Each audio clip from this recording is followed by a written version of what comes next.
and welcome to Let's Move with Charlotte, the podcast that is to get you to move.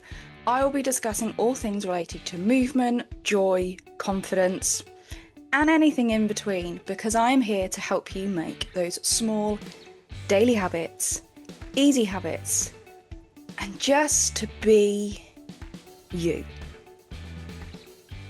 That's it. Just you. So, let's get on with the show.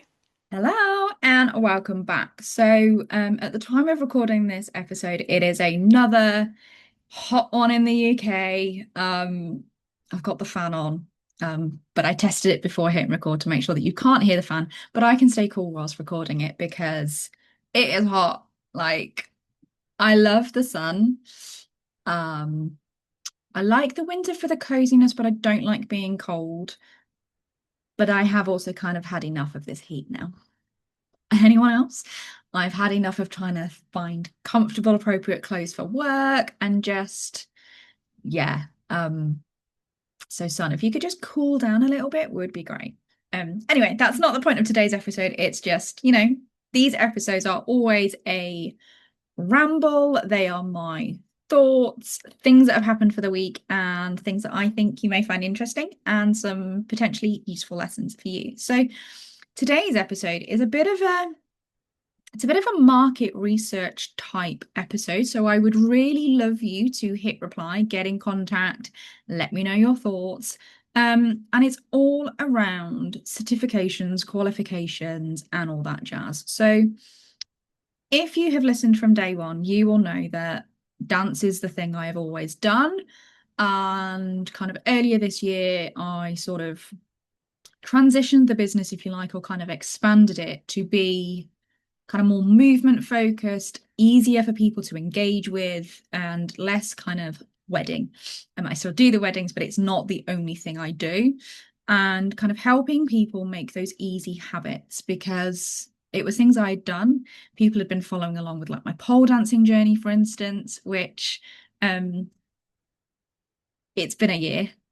Like later today, the video will go out. So at the time of recording this, I haven't yet been to my pole class.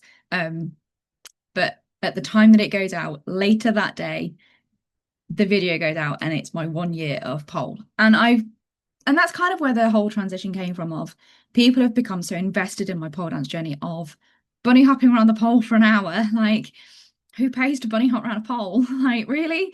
To now getting on the pole, getting stronger, more confident. Heck, I've bought pole dance outfits, and let me say, pole dance outfits leave very little to the imagination sometimes. They are skimpy, shall we say. And that would never have been me. I would always have been the vest top and shorts. But no, I've embraced the crop top and shorts and all the kind of the things that comes with it. So that's where the kind of the transition of making things easy for people, that you don't have to go to the gym and do 3 HIIT classes and eat this and calorie count and all the kind of, it gets to be really simple, really, really simple. And when I first started exploring that avenue of kind of what could that look like? Have I got the expertise to do it? There was an ad that I kept seeing and it was like, oh, this is kind of where my brain is at. So let's kind of look at it a little bit, but I don't want to do a certificate or course. But it was enough for me to go, yeah, this is the angle. This is kind of something I've been trying to do for 10 years. So backtrack a little bit. When I was at uni on my first year, I spoke about this last week. So do go and listen because I talk about it in more detail. But in simple sense, I was crippled from day one of my dance degree. Paid 12 grand to fix it and find that my ligament had detached from the femur head, and that's why I'd been in so much pain and couldn't dance for my degree.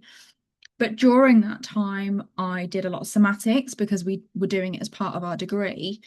And I love somatics. I love what it does for people.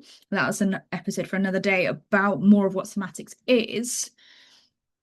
But I've been trying to find a way to build that into my business without qualifications necessarily, being able to use my expertise in enough sense that And an expert is always just someone that knows a bit more than someone else.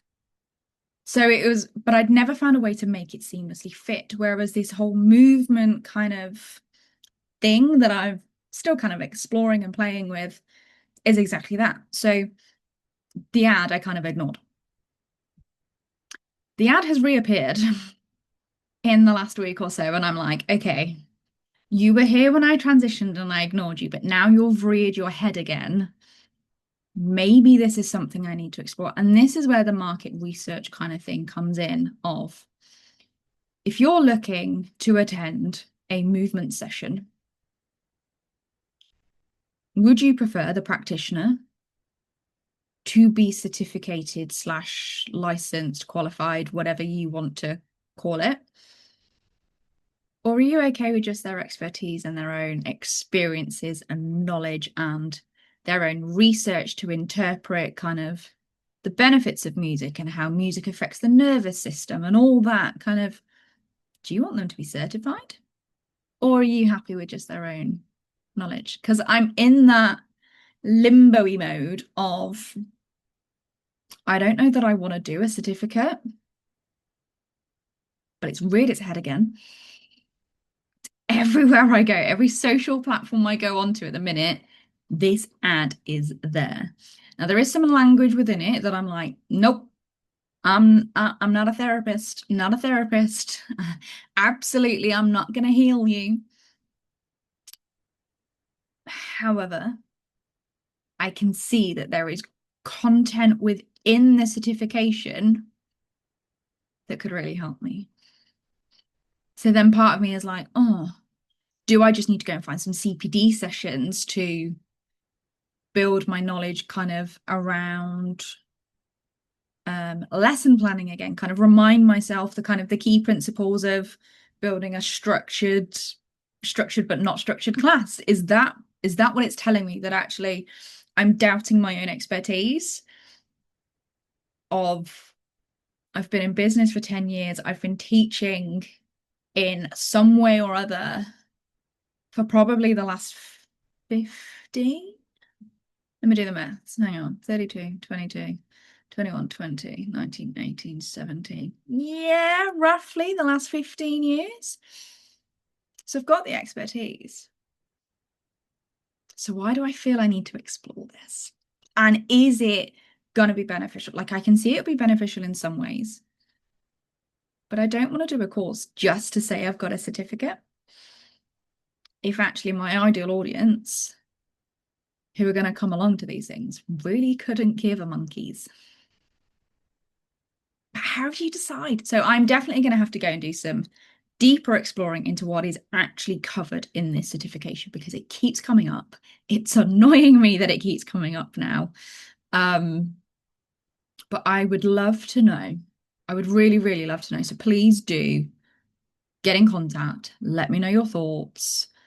If you want me to send you details of the certification that I've seen so that you can see what I mean about the language and kind of why it's drawing me in, I am happy to do so. But yeah, do you want someone certified, or are you happy with their own expertise?